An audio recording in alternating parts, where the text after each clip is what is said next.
talk about police reform on both the local and federal level, and it's often been a topic on the show, but rarely do we discuss it from the viewpoint of the judge.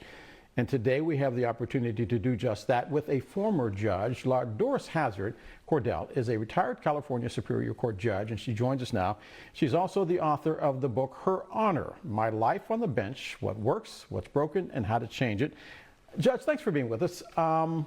First of all, let's tackle the issue of one of your colleagues, your former colleagues on the bench, a judge who says that I'm not going to refer to the African Americans in Kenosha, Wisconsin, and the others who were shot by Kyle Rittenhouse as victims. He says you can say arsonist, you can say rioter, you can say looter.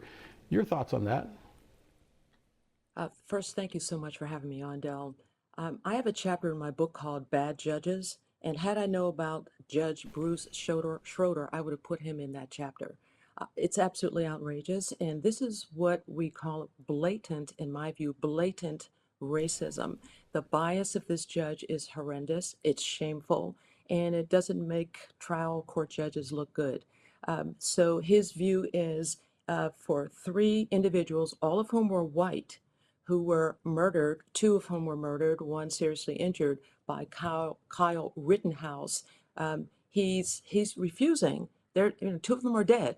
He's refusing to call them victims. But they can be labeled all other kinds of things. And one thing he doesn't also label them, and what the defense doesn't want them to be labeled as, is protesters, because protest is legal in this country. So there's not much to say other than shame on the judge, and people in Wisconsin ought to look to ways to see that judges like him shouldn't be on the bench.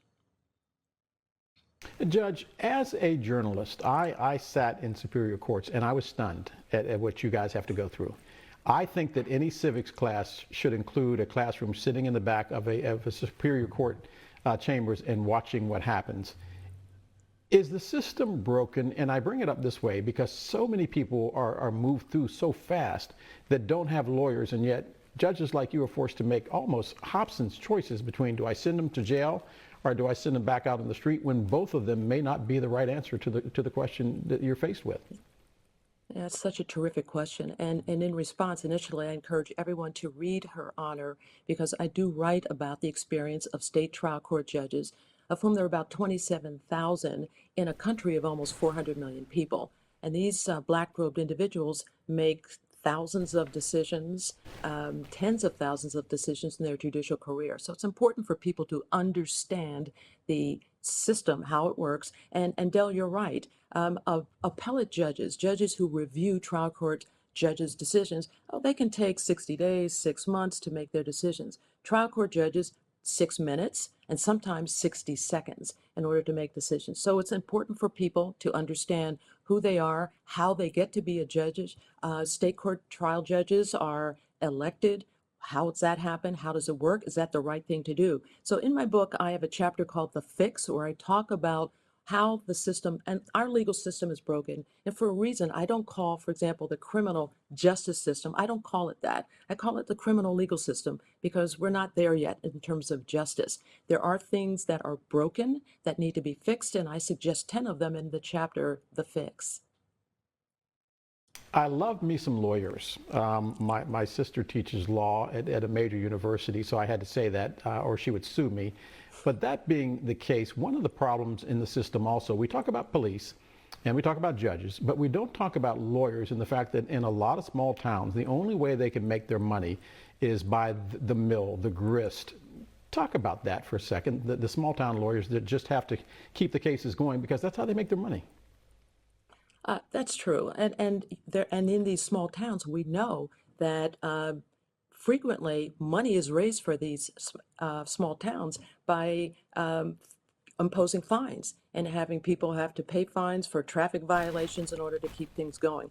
So, I mean, I'm not going to blame lawyers at this point and say, they're causing a problem. If it's a small town, there isn't going to be a lot of business, and lawyers in the main take what cases come in. The lawyers I'm concerned about mostly are the prosecutors who drive the system in terms of traffic cases and criminal cases, and the judges who decide what to do with individuals. I have in my book an example of a judge in a town in the South who had in his courtroom mostly black poor defendants who had not paid their fines because they weren't able to do it. So he basically said to them, "You're all going to jail unless you line up outside and give blood." And so all these people are lining up. They don't want to go to jail. This judge was eventually disciplined by the state's disciplinary board. But these are the kinds of things we really don't hear about, learn about, that are happening in these small towns, and they need to be more transparent, which means people need to know more about how people are disciplined, and we really need to look at prosecutors and how they operate in their various offices. Judge, I got 15 seconds left, but would you do it again? You know, it's a good question, Del, because today with social media and judges being attacked, I'm not so sure that I would go ahead and jump into the judicial ring.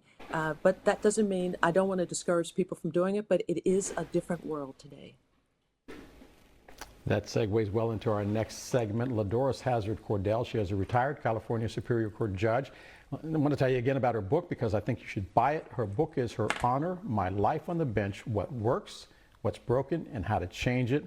Love the conversation. Love to have you back on our show. So, Your Honor, thank you very much for being with us.